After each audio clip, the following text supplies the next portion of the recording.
तो और दीदी लोग बैठल बा, माई बैठल बड़ी, भाई भैया लोग बालू बिंदास गाओ, आशीर्वाद ला सबके।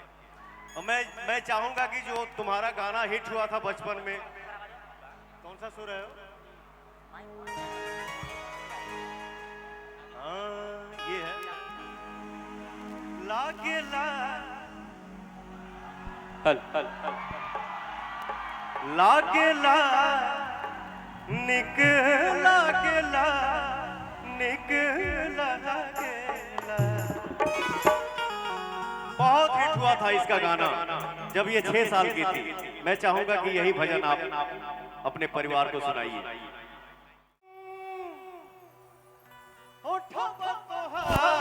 जैसे भोर के किरनिया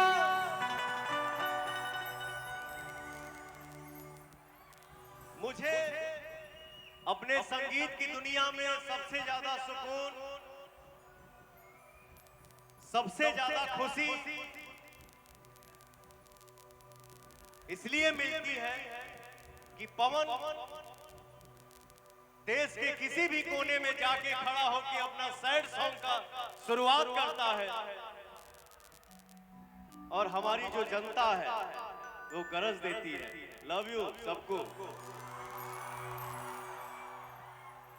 हरे उठवा तोहार जैसे भोर के किरनिया अखिया में प्यार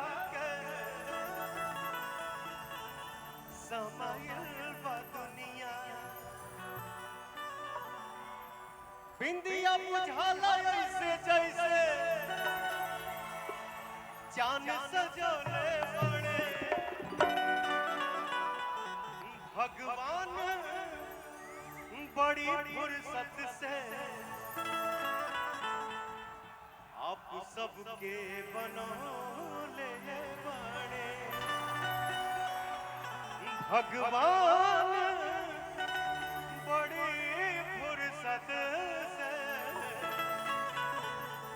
आप सबके बनौले बड़े।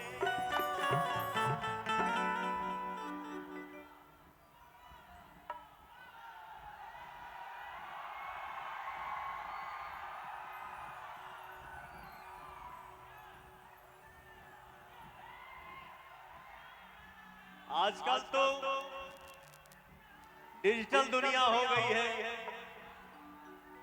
घर घर में यूट्यूब चैनल हो गई बा। तो हमारे समाज में हमारे इस संगीत और एक्टिंग की महफिल में जो बातों की चर्चा हो रही है,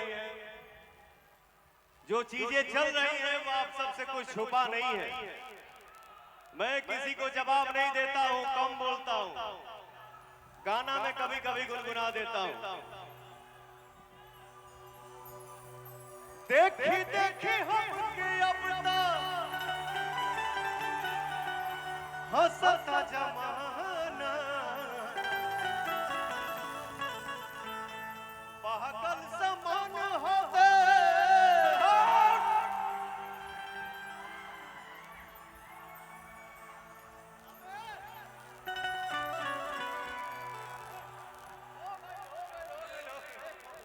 हो गया बेटा, आराम से आराम से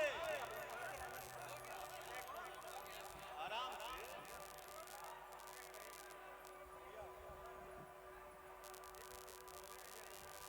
देखे देखे हमके अब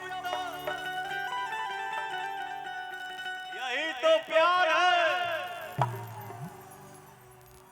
बोला कवरिया बोल बोल।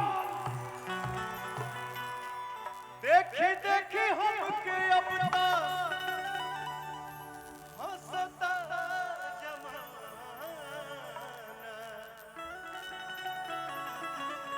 पागल समान हो गए दीवाना। गेहूं के रोबावल, गेहूं के रोबावल बहुत बात नहीं के रोआ के हंसावल बहुत बात होला। प्रेम से बोलिए बाबा भदेश्वर नाथ की, शंकर भगवान की, बोलिए दिल से जय श्री राम। एक बार दिल से बोलिए भारत माता की। जियो, लव यू।